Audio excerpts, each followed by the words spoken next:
रविवार जरी असला ना तर दुकान हे उघडायचंच होतं, म्हणून दुकानाची साफसफाई करून देवपूजा करून मी दुकान उघडलं. आणि माझ्या वीरचं बघा काय चालू होतं.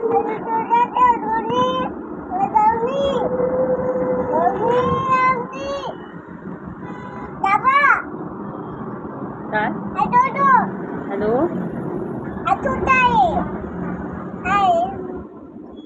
त्याच्या गप्पा तर मला काही कळालं नाही. मग घरी आले, मी पोहे बनवले. पोहे बनवून झाल्यानंतर लक्षात आलं की त्यात शेंगदाणेच टाकलेले नव्हते.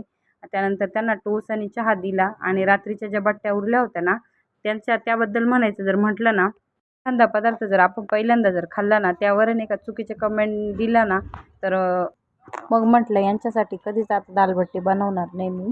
तसं पाहायला गेलं तर खूप छान झाली होती. सांगा आता रविवार होता तर साहेब घरी होते, तर त्यांना पण कामाला लावून दिलं मी मस्त. आणि त्यानंतर मी आले परत दुकानामध्ये. दुकानात 2 वाजेपर्यंत थांबले. मग नंतर येऊन घरी जेवण केलं. आणि असं वातावरण होतं ना, खूप गरम होत होतं, म्हणून आराम तर काही झाला नाही. साहेब झोपले होते, मग बाकीचे कामं करून घेतले. संध्याकाळी 5 नंतर मस्त खूप जोरात पाऊस झाला. जेवढं दिवसभर गरम होतं ना तेवढं त्या पावसाने खूप बरं वाटलं.